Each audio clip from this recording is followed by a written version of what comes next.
somewhere in the rolling hill country of central Virginia, within a county seat that barely earned a mention on most maps from the 1840s.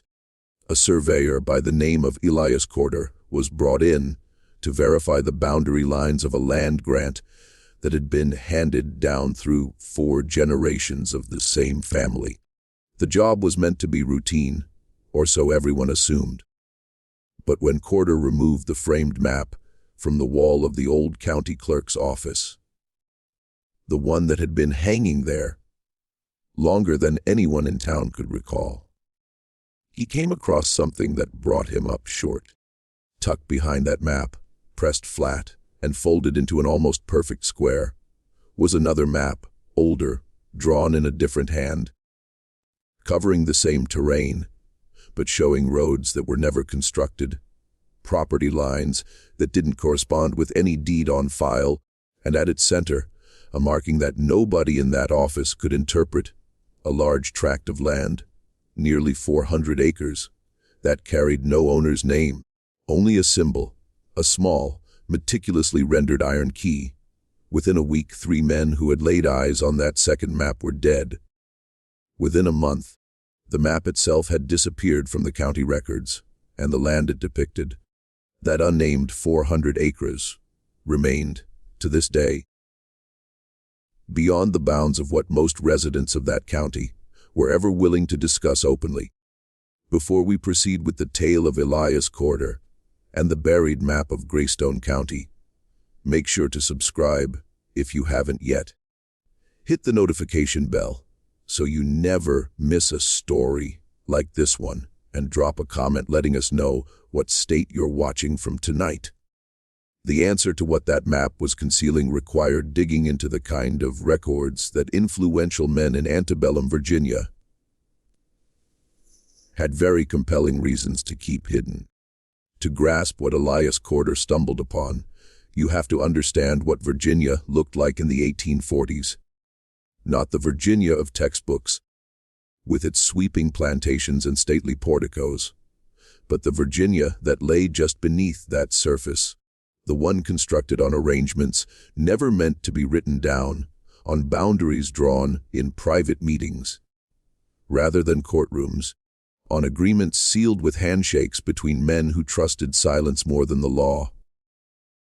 Greystone County, the name used here to protect the actual location, which remains a sensitive subject among local historians, was situated in the central Piedmont, far enough from Richmond to operate with a fair degree of independence, yet close enough to feel the influence of the state's political machinery when it suited those in power. It was tobacco country that had largely gone to seed by the 1840s, the land exhausted after 2 generations of single-crop farming, the soil thin and reddish, brown and prone to washing away in heavy rains. The county seat featured a courthouse, 2 taverns, a general store, a Baptist church, and a population of perhaps 900 white citizens recorded in the 1840 census, along with an unregistered and largely unseen population of enslaved men and women, whose numbers were nearly equal. The county clerk at the time was a man named Harwell Prout. He had occupied the position for 11 years, having inherited it in a manner that was never fully explained. The previous clerk had retired abruptly and relocated to Kentucky with notable haste, leaving behind very few personal effects and no forwarding address. Prout was meticulous, fastidious in his dress, and deeply averse to questions he hadn't already prepared answers for. He wore his authority lightly but absolutely, the way men do when they know they are shielded from above by something more durable than mere reputation. The courthouse itself was a 2-story brick structure that had been expanded in 1831. The new wing connected to the old by a covered walkway that always seemed slightly out of alignment with the main building, as though the 2 parts had been constructed by men who couldn't quite agree on where the walls should go. The records room occupied the back half of the ground floor, with tall windows that let in the morning light, and kept the afternoon dim, and wooden shelves that ran from floor to ceiling, packed with ledgers, deed books, plat maps, and the administrative detritus of 3/4 of a century of county governance. The map on the wall, the one that would eventually come down, had hung in the records room for as long as anyone could say with certainty. It showed the county, in what appeared to be early survey work from around the time of statehood, the property lines clean and confident in a way that early surveys rarely were in practice. It was the kind of map that visitors remarked upon, that county officials pointed to when they needed to show a constituent where their land began and where it ended. It had the aura of authority and looked like the truth. Elias Corder arrived in the county seat on a Tuesday in late September of 1847. He was a surveyor of moderate reputation and considerable experience, having worked for 2 decades across Virginia and into the western reaches of the state. He was 41 years old, a compact and precise man who kept his equipment in immaculate order, and his opinions largely to himself. He had been hired by a widow named Dorothea Farwell to confirm the boundaries of the land her late husband's family had held for 4 generations, a parcel of some 230 acres that abutted the properties of 3 neighboring landowners, one of whom had recently begun asserting that the eastern fence line was 40 rods farther west than the Farwell deed claimed. The dispute itself was ordinary enough. Boundary conflicts were among the most common legal headaches in rural Virginia, particularly on land that had been subdivided, sold, inherited, and sometimes forfeited over generations without anyone ever bothering to have it properly resurveyed. What was not ordinary was what Corder found when he began checking the official county plat. Maps against the field measurements he had taken over his first 2 days of work. The numbers didn't match, not in a minor way. Not the kind of discrepancy you could attribute to instrument error or the shifting of fence posts over decades. The eastern boundary of the Farwell property, according to the large map on the courthouse wall, ran along a creek bed that Corder's measurements placed nearly 60 rods east of where the map showed it. 60 rods was not a clerical error. 60 rods was a deliberate difference. Corder requested access to the records room to examine the original survey documentation, and Clerk Prout granted it with a smile that didn't quite reach his eyes. It was on the afternoon of his second day in the records room that Corder noticed the frame. He had been working at the long wooden table beneath the windows, comparing deed book entries against the measurements in his field journal, when the afternoon light shifted. A cloud passing over the sun, or perhaps simply the angle of the light moving through the day. And for a moment, the large map on the wall cast a shadow onto the wall behind it that was slightly larger than the map itself. Corder thought nothing of it at first. He returned to his ledgers. But after a while, in the way that an incongruity lodges itself in a careful man's mind, he found himself looking back at the map. The frame was thick. Thicker than you would need to simply mount a map on a wall. The kind of thickness that suggested either excessive craftsmanship or the presence of something behind the visible surface. Corder was not a man given to dramatic conclusions, but he was a surveyor, a man trained to notice when surfaces don't correspond to the structures underneath them. He waited until the clerk's assistant, a young man named Pettis, had gone to fetch water from the well in the courthouse yard. Then he climbed onto one of the wooden chairs, gripped the heavy frame at both upper corners, and lifted. The frame was not attached to the wall. It had simply been resting against a pair of iron nails, its own considerable weight holding it in place. It came down slowly and awkwardly, and Corder had to lower it to the floor in stages, pressing it against his chest and walking it down the wall, rather than lifting it free all at once. When it was finally flat on the floor, he turned it over. Behind the county map, pressed between the map's backing and a thin sheet of oilcloth that had been nailed around the inner edges of the frame, was a second document. It had been folded 4 times, creased with great care, and kept dry by the oilcloth wrapping. When Corder unfolded it on the table, pressing the corners flat with his palms, he found himself looking at a hand-drawn map of the county's western quarter. Older than the one on the wall, the paper had a different texture, a warmer tone, the ink slightly faded, but still legible. The draftsmanship was more careful than the official map, if anything. The lines more precisely ruled, the notations written in a smaller, more deliberate hand.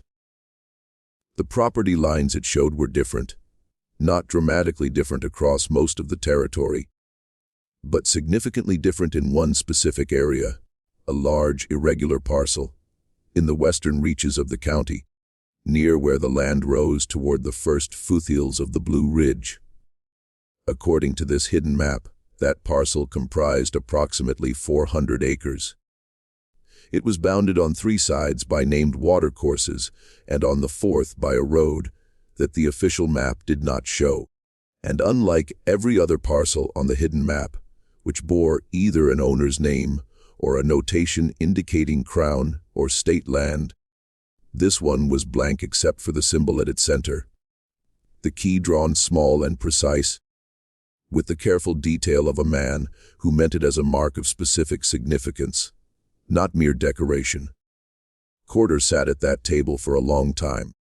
He was still sitting there, the hidden map spread before him, when Harwell Pruitt himself came into the records room, rather than his assistant, and stopped in the doorway, looking at the map lying face down on the floor, then at the hidden map on the table, and then at Corder.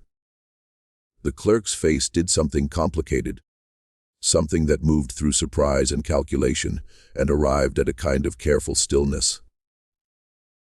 "I see you've been thorough," Pruitt said. "The frame was resting loose," Corder said. "I noticed the depth." "Indeed." Pruitt came into the room slowly and stood across the table from Corder. He looked at the hidden map for a long moment without touching it. "These old buildings hold all manner of things between their walls. I expect that document has been there since before my tenure." He paused. "Perhaps before my predecessor's tenure." "Do you know what the symbol means?" Corder asked. "The key marking." Pruitt looked at it again. Something moved behind his eyes. "I do not," he said, in the tone of a man who has decided that the most effective lie is a very short one. Corder folded the hidden map, placed it at the edge of the table, and made a notation in his field journal. Not of what he had found, but of the time, the date, the light conditions in the room, the kind of notation that a careful man makes when he suspects he may need to account later for exactly where he was and what he observed. He left the courthouse that evening and returned to his room at the larger of the 2 taverns. He sat up late writing a letter to a colleague in Richmond, a man named Solomon Trask, who had surveyed the western quarter of the county some 20 years earlier. He described the hidden map in detail and asked Trask what he knew about any survey work in that part of the county that might have been conducted outside of the official record.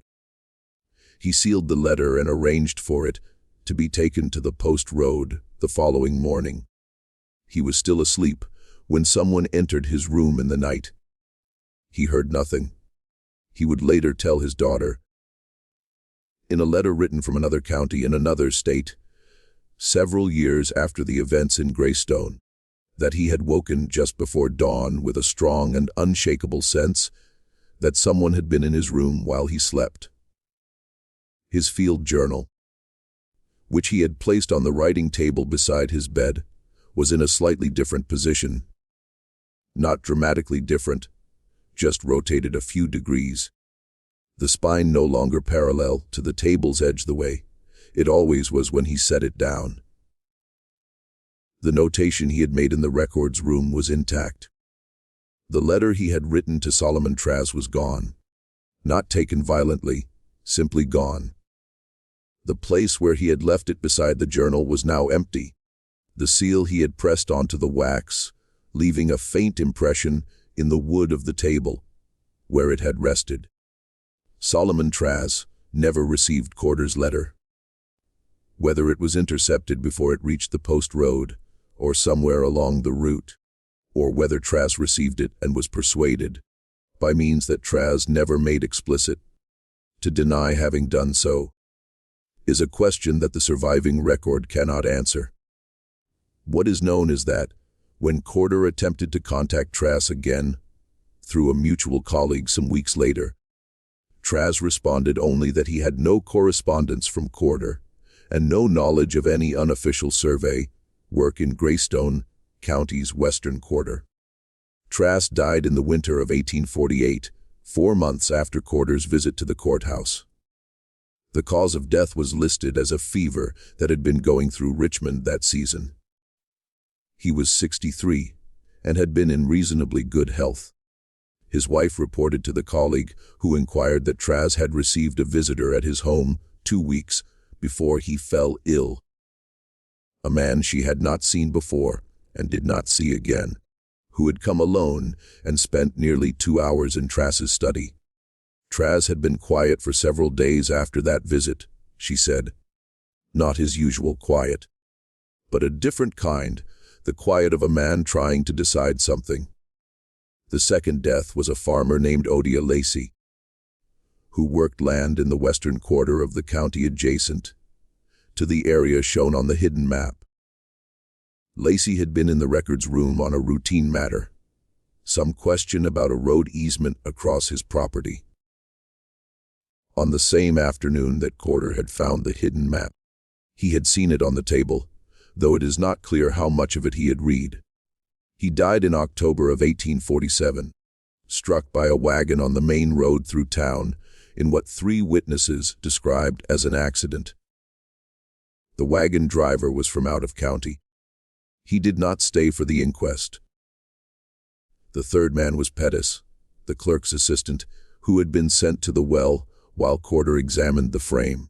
It is uncertain whether Pettis had seen the hidden map at all.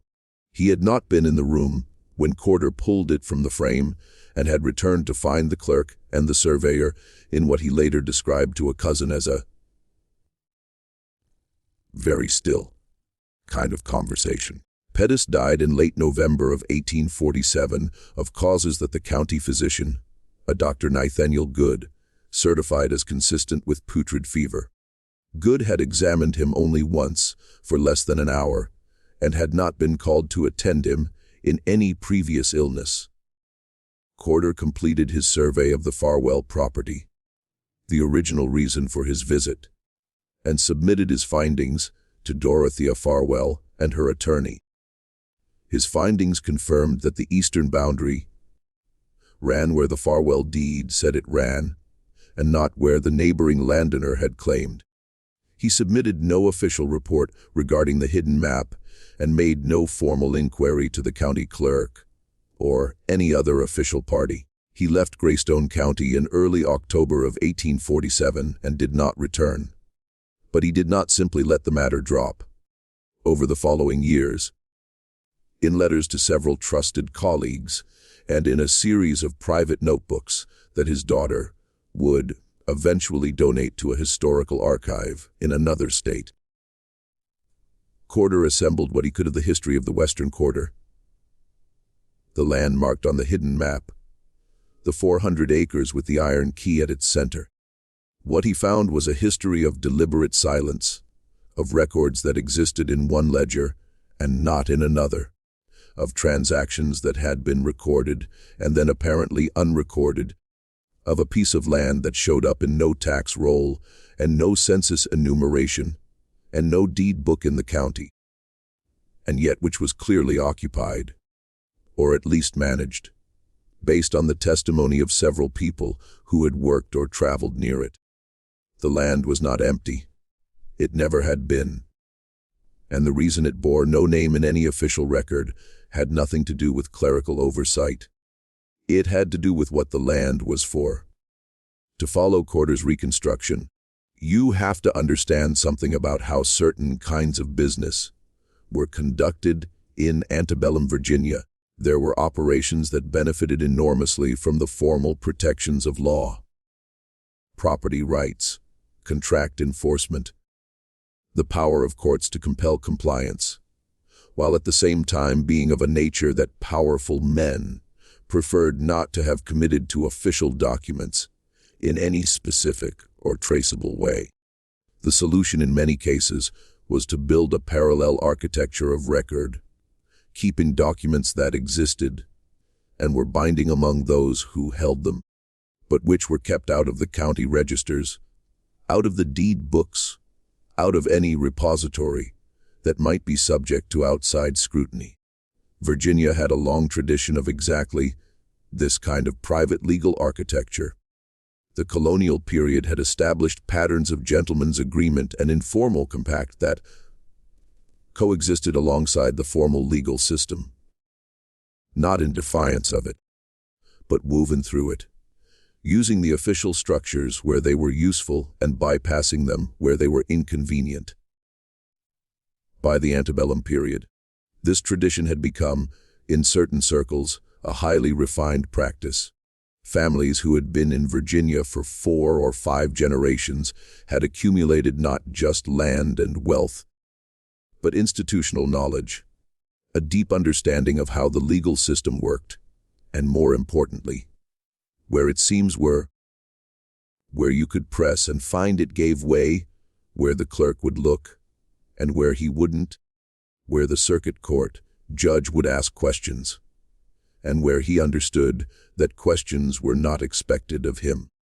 The men who built the arrangement that Corder had stumbled across were not, by any external measure, lawbreakers. They attended their churches and paid their taxes on the land they officially held. They served in the legislature and on the county court and in the vestries of their episcopal parishes.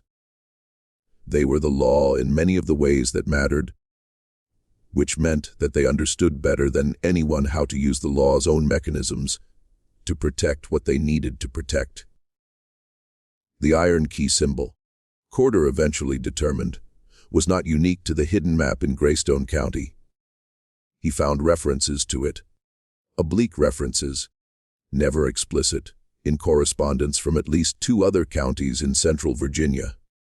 In each case, the reference appeared in connection with property transactions of an unusual nature, large parcels, substantial sums, and a consistent pattern of the official record showing the land as either unclaimed or belonging to the state, while private documents, letters, personal accounts, financial ledgers, referred to productive activity on the same land. A colleague in Lynchburg who had done survey work across the central Piedmont told Corder in a letter written in 1849 that he had once been asked to conduct a private survey, not to be filed with any county clerk, of a parcel in a neighboring county. The man who hired him had paid him twice the normal rate in cash and had asked him to deliver the survey plat directly to an address in Richmond, rather than to any local official. The parcel, when Corder's colleague described its location, corresponded almost exactly to a section of land that appeared on the official county map as unclaimed bottomland. The man who hired me, the colleague wrote, was not the sort of man one asks questions of. In fact, he had the manner of someone accustomed to having his instructions followed without discussion. I completed the work, delivered the plat, and heard nothing more. I have since found it wiser not to inquire. There was one detail in the colleague's letter that Corder underlined twice in his notebook and returned to in his writings over the following years. The man who had commissioned the private survey had left behind, in the pocket of the oilcloth case. He used to carry the completed plat, a small sheet of folded paper that the colleague had found only after the man had gone.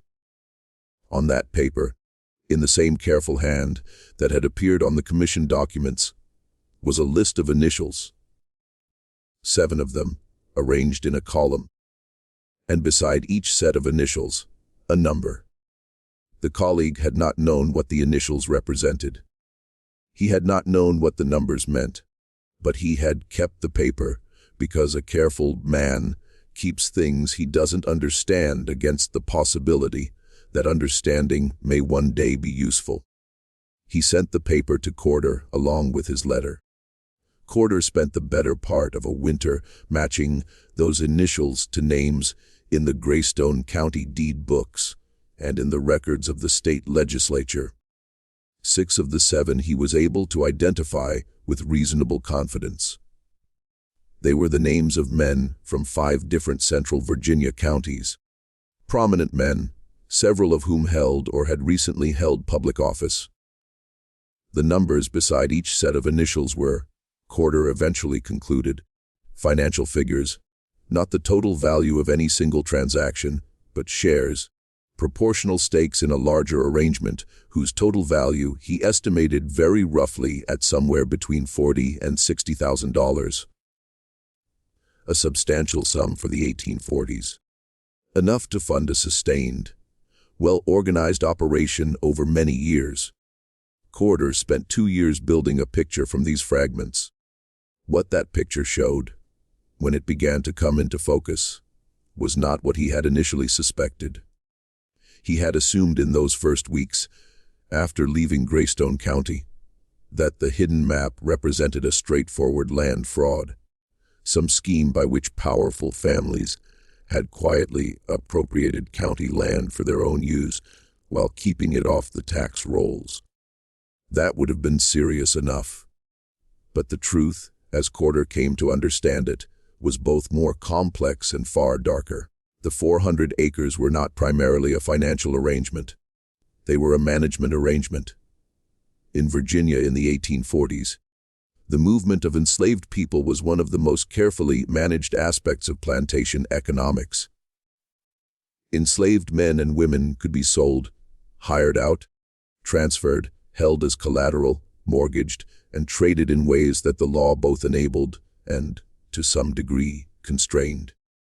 But there were aspects of this management that even the most permissive legal framework created awkwardness around, particularly when the men involved belonged to prominent families, held political office, or had reputations to protect in the drawing rooms of Richmond and Washington. Consider the specific legal complications that could arise from an estate in transition. When a patriarch died, his enslaved people became part of the estate, subject to probate, potentially visible to creditors, and listed in inventories that became part of the court record. If that estate had debts, creditors could petition for access to the estate's human property. If the will was contested among heirs, the disposition of enslaved people became subject to litigation. If there were mortgages, and there were always mortgages, the plantation economy ran on credit. The mortgages had legal claims that could, in theory, be pressed. In practice, the men who held those mortgages and the men who controlled those estates were often the same class of people, connected by the same web of family relationships, business partnerships, and social obligations. They managed these complications informally among themselves, without resort to the courts, when they could avoid it. But sometimes the complications outran the informal management, and sometimes a transaction needed to happen. Needed to happen quickly. Needed to happen without any paper trail that might be discoverable. And there was no clean legal mechanism for it. That was what the 400 acres were for. The land marked with the iron key was, Corder came to believe, a kind of intermediary space, a holding place, a piece of territory that officially did not exist in any legal record, and therefore could not be the subject of any legal inquiry, where certain transactions and certain people could be kept without appearing in any document that might be subpoenaed, examined, or later introduced as evidence. The families whose money and whose instructions had created and maintained this space were not minor figures. Their names appeared in the state legislature, in the circuit courts, in the registers of the most prominent churches in Richmond. Their land holdings were documented extensively and publicly. All except for this one piece, carefully excised from the official record, maintained through a separate system of private instruments that circulated only among themselves. And the key symbol, Corder eventually determined, was how they marked the documents that belonged to that parallel system. An iron key, a simple image that meant nothing to anyone who didn't already know what it meant, and everything to those who did. The enslaved people held on that 400 acres had no legal existence in the county, where they lived and worked and were confined. They appeared in no census. They were included in no estate inventory that would be filed with a county court. If they were sick, no county physician would be officially called to treat them. If they died, no county register would record their death. They existed in a space that the law had effectively rendered invisible. Not because the law didn't apply to them, but because the men who controlled both the land and the law had arranged things so that the law simply had no occasion to look. This was not. Corder was careful to note in his private notebooks a unique arrangement. It was an extreme and particularly well-organized version of practices that existed in various forms across the antebellum South. What made the Greystone situation distinctive was the degree of coordination it represented, the number of prominent families involved, the sophistication of the parallel record-keeping system, and most significantly, what happened when the arrangement began to come under threat. In the spring of 1851, 3 years after Corder had left Greystone County, a Methodist circuit preacher named Josiah Drummond began traveling through the county's western quarter. Drummond was not a man who went looking for trouble. He was in his mid-40s, a circuit rider who had worked the Virginia Piedmont for 15 years, a man of sincere, if uncomplicated, faith who saw his role as bringing the word to people in isolated rural areas who had no regular access to church services. He had grown up in western North Carolina, the son of a mill owner who had given him a reasonable education and a strong opinion about the moral obligations of a Christian man. He was not by temperament or by theology a man inclined toward confrontation. He had accommodated himself, as most ministers in his position had, to the social arrangements of the communities he served. He did not preach against slavery from any pulpit he occupied. He baptized the children of enslaved people when he was asked to, and said words over their dead when he was allowed, and did not, in the ordinary course of his circuit riding, ask questions about the arrangements of the families whose farms he visited. He was, in other words, a man shaped entirely by the pressures of his world, which made what he did in the weeks after his visit to the western quarter all the more remarkable, and, in retrospect, all the more costly. What Drummond encountered on a Tuesday morning in May of 1851 was something he spent the rest of his life trying to make sense of. He had taken a shortcut, or what he had been told was a shortcut, across a stretch of land in the western part of the county.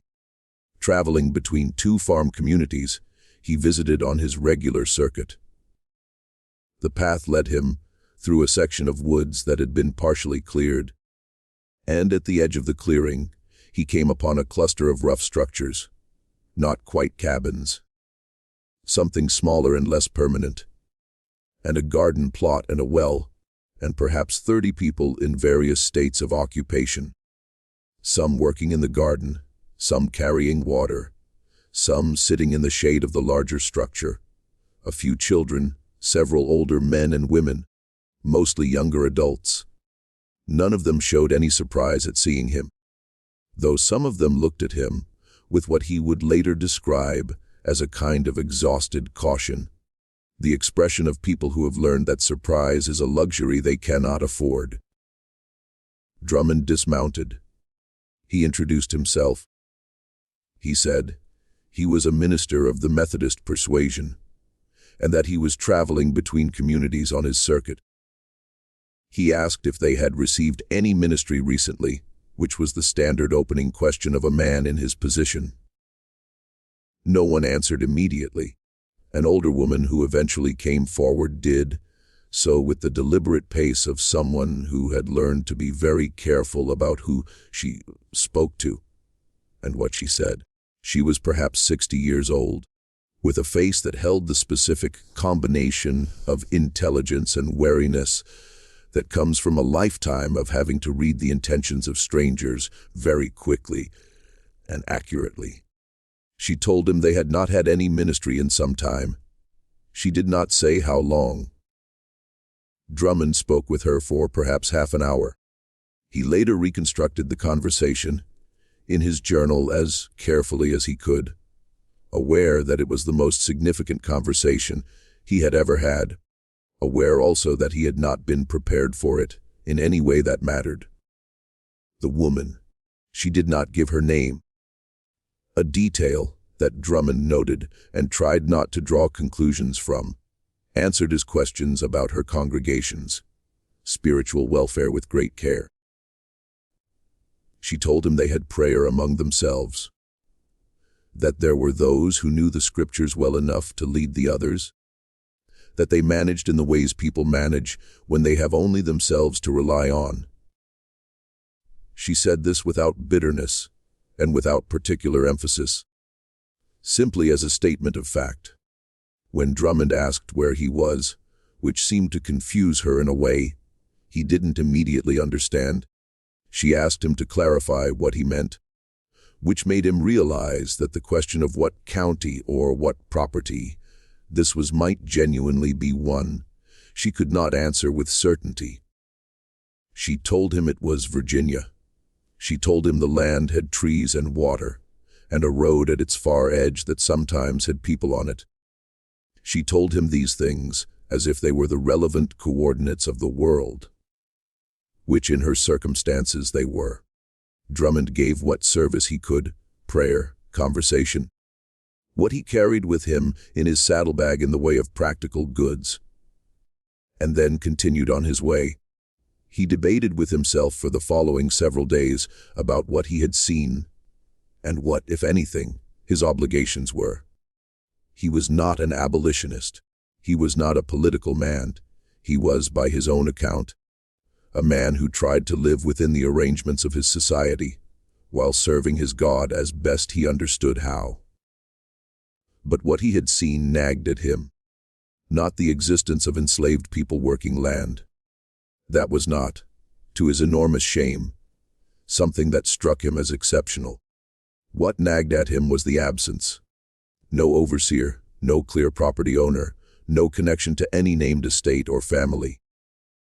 These people existed in a kind of administrative nowhere, with no one officially responsible for them, which meant, among other things, no one officially accountable for what happened to them.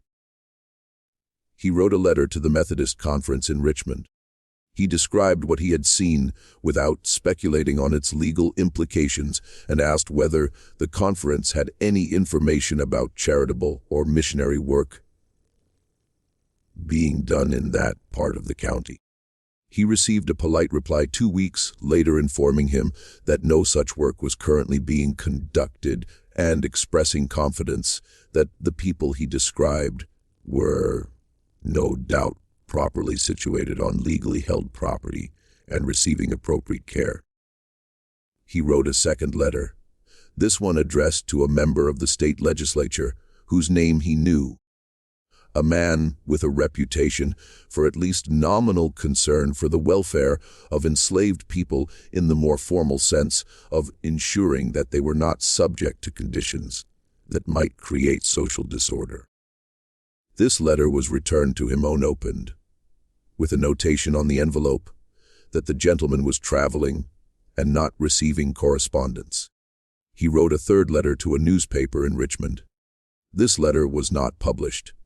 In June of 1851, Drummond's presiding elder, a man named Augustus Fell, summoned him to a meeting in Charlottesville and informed him, with evident discomfort, that Drummond's circuit assignment was being changed effective immediately. He would be moving to a circuit in the far southwest of the state, near the Kentucky border.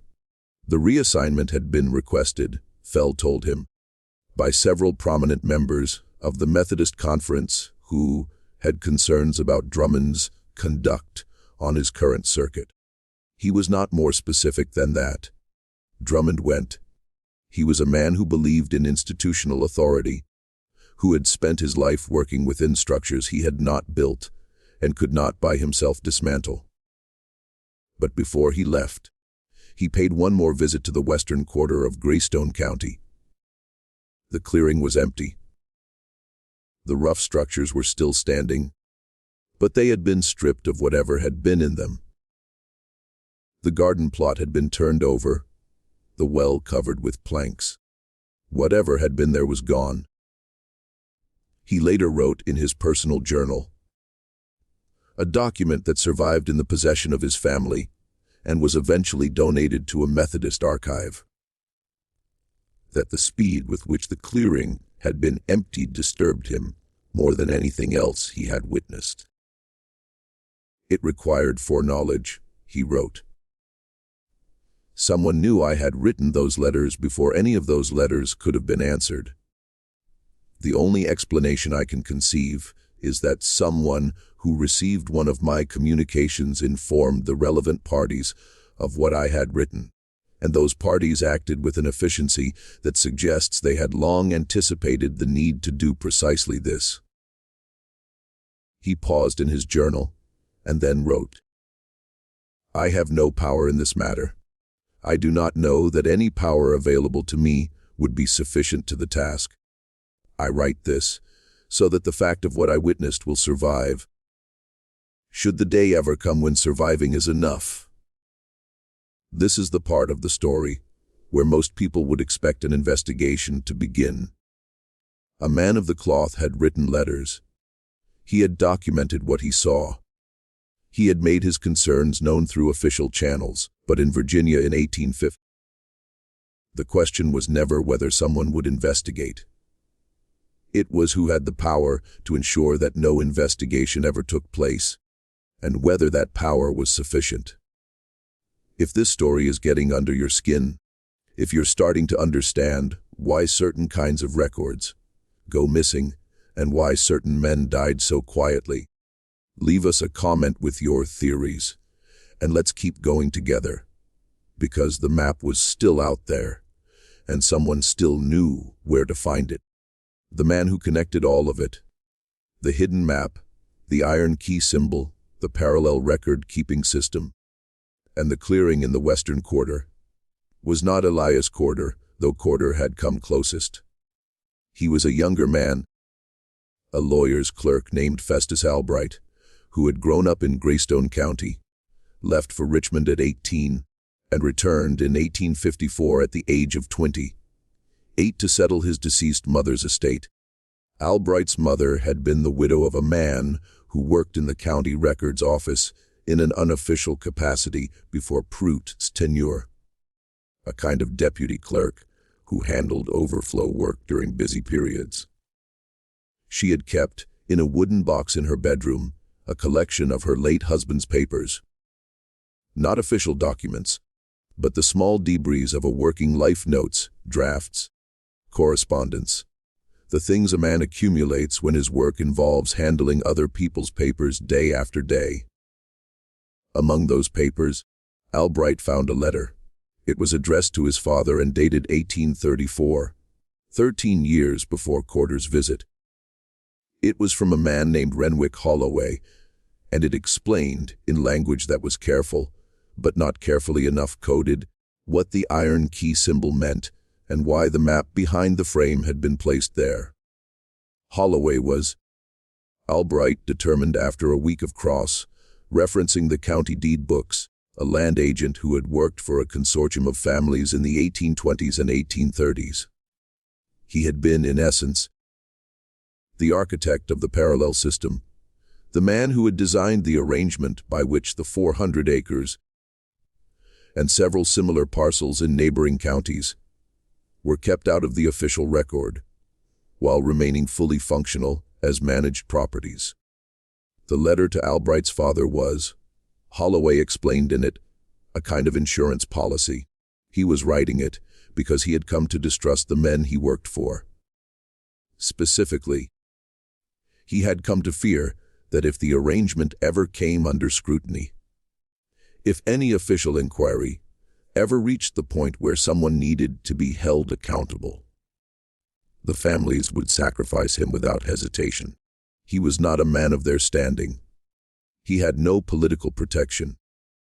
He would be the one left explaining documents that carried other men's instructions but his own signature. He had hidden the map, he wrote, and sent copies of several key documents, the original survey plat, the private deed instruments, the financial records of the arrangement, to a small number of trusted intermediaries, of whom Albright's father was one. He had done this not with any intention of immediate exposure, but as a deterrent. The families knew that he had placed these documents in other hands. As long as they understood that destroying him would not destroy the evidence, they had reason to leave him alone. It had worked for a while. Holloway had died in 1839 of what the county records called inflammation of the lungs. He was 51. His letter to Albright's father had been written in the winter of 1834, 5 years before his death. Whether that death was natural or assisted by the families he had worked for is a question that the record cannot resolve. What the letter contained, what Albright now held in his hands, sitting in his dead mother's bedroom in the house where he'd grown up, was not a general description of the scheme. It was specific. It named names. It listed the families involved, their respective financial stakes in the arrangement, the amounts paid, the years the payments were made. It described the system of private instruments, the deeds that were never filed, the surveys that were never recorded, and explained how they circulated among the families, each holding copies of the relevant documents, none holding all of them so that no single man possessed evidence sufficient to implicate the others. And it described what the 400 acres were for. They were a way station, a managed space where enslaved people who had been transferred between estates in circumstances that the families preferred not to document could be held, sometimes for weeks, sometimes for months, until the next stage of whatever transaction was being conducted could be completed. Men and women who were being sold in ways that violated the terms of earlier contracts. People whose presence on a named estate would create legal complications because they had been listed as collateral on a debt, or because their sale would require a public record that might attract attention, or because their legal status was complicated by provisions in an old will that had not been fully honored. The 400 acres allowed these transactions to occur in a space that did not legally exist. People could move through it without appearing in any record. Transactions could be completed without triggering any of the legal mechanisms that the official system would have required. It was not, in the terminology of its architects, a place where anything happened. It was a place where things happened between happenings. Albright sat for a long time with Holloway's letter. He was a lawyer's clerk. He understood the value of a document.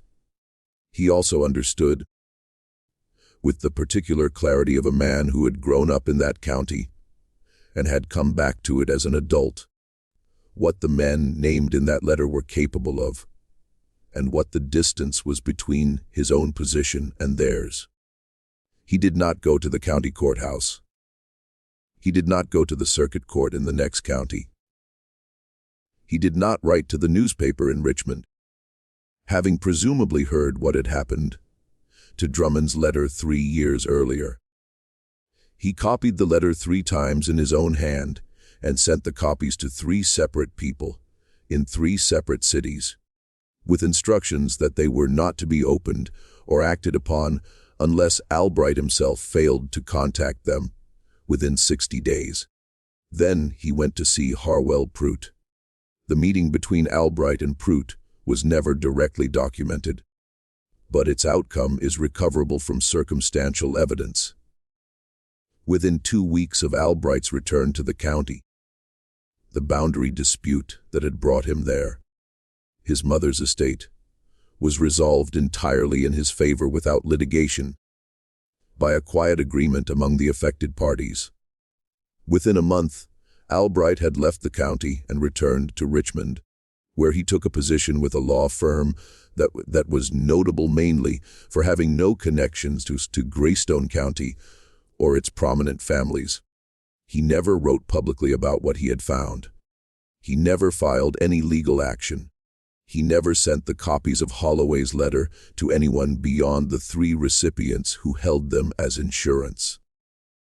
But he kept his own copy, and when he died in 1891 at the age of 65, his papers, including Holloway's letter and Albright's handwritten copies of it, along with a brief personal account of his meeting with Prout, passed to his daughter, who was a woman of considerable intelligence and very little patience for the arrangements of powerful men. She took the papers to a journalist in 1893. The journalist published a story, not in Richmond, where the families still had reach, but in a newspaper in Philadelphia, at a time when the family's political power was considerably diminished and several of their principal members were already dead. The story ran in 3 installments, named the families involved, and reproduced substantial portions of Holloway's letter. The response in Virginia was what might be predicted: denial, a few heated letters to other newspapers, and a silence that gradually thickened into the kind of settled historical forgetting that powerful institutions are very good at maintaining. No one was prosecuted. No legal action was taken. The families whose names appeared in Holloway's letter, or their surviving descendants, issued no public statements, and the map itself, the hidden map that Elias Corder had pulled from behind the frame in 1847, was never recovered. When the county records room was reorganized and its holdings transferred to a newer facility in the 1880s, the large map from the courthouse wall was cataloged and moved. The frame was discarded. Whether the hidden map had already been removed by Prout, by someone acting on the family's instructions, or by some other party in the 40 years between Corder's visit and the reorganization, no record shows. It was simply not there. Just when we thought the worst of it was contained in a single county, in a single set of documents, the deeper you dig into this story, the more you realize that what happened in Greystone wasn't an aberration. It was a system, and systems don't leave clean endings. What happened to the land and to the people who were never supposed to be recorded? Let's find out together. The 400 acres in the western quarter of Greystone County were eventually absorbed into neighboring properties in the years after the Civil War. The legal mechanisms by which this occurred are characteristically somewhat obscure. A combination of adverse possession claims, state land grants in the Reconstruction period, and a kind of quiet transaction that takes place when no one withstanding to contest. It is in a position to know they should. The rough structures that Drummond had found in 1851 had long since collapsed or been dismantled. The well was filled in. The garden plot had returned to scrub and then to young-growth timber.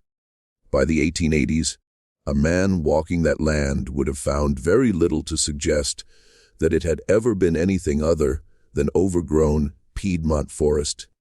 Second, growth oak and hickory, coming back in where the light was good. The soil still thin and reddish and exhausted. Elias Corder died in 1879 in a different state, having never returned to Greystone County, and having never made public any of his findings about the hidden map. His private notebooks, the ones his daughter eventually donated to a historical archive, contain the fullest surviving account of what he saw and what he was able to reconstruct. They are careful, precise documents, written in the same methodical hand that he used for his surveyed field journals. At no point do they speculate beyond what the available evidence supports. At one point, near the end of the final notebook, Corder wrote a single paragraph that stands out from the rest of the text. I have been asked on occasion what I believe happened to those people. The ones on the land, the ones who existed in no record. I do not know. I have no way of knowing. That is the point of the arrangement, and it is the cruelest part of it. Not merely that they were held in that condition, but that the arrangement was specifically designed to ensure that no one would ever have cause to look for them. You cannot investigate a disappearance that has not been officially acknowledged as a disappearance. You cannot account for lives that were never counted in the first place. He wrote nothing more on the subject after that paragraph. The journalist who published the 1893 story in Philadelphia, a woman named Harriet Copeland Marsh, one of the relatively few female journalists working at a major American newspaper at the time, pursued the story for 2 additional years after the initial publication, attempting to locate any surviving testimony from people who had been held on the 400 acres or who had passed through it. She found very little. A few fragments of oral history passed down through families in the county that referred obliquely to the land in the western quarter, as a place people didn't go near and didn't discuss. An elderly man in a county town who told her that his grandfather had once said that the worst thing about certain kinds of secrets was not that they were hidden, but that hiding them required so many people's cooperation, and that cooperation, once given, was very hard to withdraw. Copeland Marsh's follow-up articles were never published. She left the newspaper in 1895 for reasons that her colleagues at the time described as personal, but that she herself, in a letter to a friend, attributed to the fact that her editor had received several visits from men she described only as connected in ways I could not fully trace to the Virginia interests I had been writing about. She kept her research notes. They passed, along with her other papers, down through 2 generations of her family before being donated to a university archive in the 1960s. They remain there, available to researchers in a collection that sees perhaps a dozen visitors a year. The hidden map was never found. In the county that was once called Greystone, a county that still exists, still has a courthouse, still has a records room where deed books line the shelves. There is no official acknowledgement of any of this history. There is no plaque, no historical marker, no notation in the county's published histories. The land in the western quarter has changed hands several times since the Reconstruction period. It is currently divided among several private owners, none of whom, so far as anyone has been able to determine, knows what the land was used for 150 years ago. And the families whose names appear in Holloway's letter are known. Some of their descendants still live in the region. Whether any of them know what their ancestors built And what it was used for is not a question that history has found a way to answer. What history has found. What the accumulated fragments of Corder's notebooks, Holloway's letter, Drummond's journal, and Copeland Marsh's research allow us to see is the shape of the arrangement, the extraordinary effort required to remove a piece of land, and the people on it from every official record. The network of powerful men needed to maintain that removal over decades. The series of deaths and reassignments, and suppressed letters that attended every moment when the arrangement came close to the surface. And at the center of it, always that symbol on the hidden map, the iron key. Meaning, this door opens from the inside only to those who already hold the key. Meaning what is inside here does not need to be known by anyone outside. Meaning this land and everything on it belongs to a different system of accounting. One that runs parallel to the official record, never touching it, never visible to anyone who doesn't already know where to look. Elias Corder looked. He pulled the map from the frame and found the other map behind it. He saw what it showed, and he understood enough of what it meant to spend the next 3 decades quietly documenting it. And not quite enough to know what to do with what he found. That is the thing about certain kinds of hidden histories. The people who discover them are rarely in a position to fully expose them. And the people who created them counted on that very carefully from the very beginning. The map that Corder found in 1847 showed a piece of land that officially did not exist. It showed roads that were never built, property lines that appeared in no deed book, and a 400-acre parcel that bore no name, but only the image of a key. Somewhere in the hills of central Virginia, that land still exists. The trees are different now. The structures are gone. The well is filled. But the land is still there, still bounded by the same watercourses that Holloway's survey identified, still rising toward the same distant ridge of the Blue Ridge that the people who lived on it could see from the edges of the clearing. They left no record. That was the whole point. But we know, in the fragmentary, incomplete, always insufficient way that history ever knows anything, that they were there. This mystery shows us something that goes far beyond one county in Virginia or one hidden map.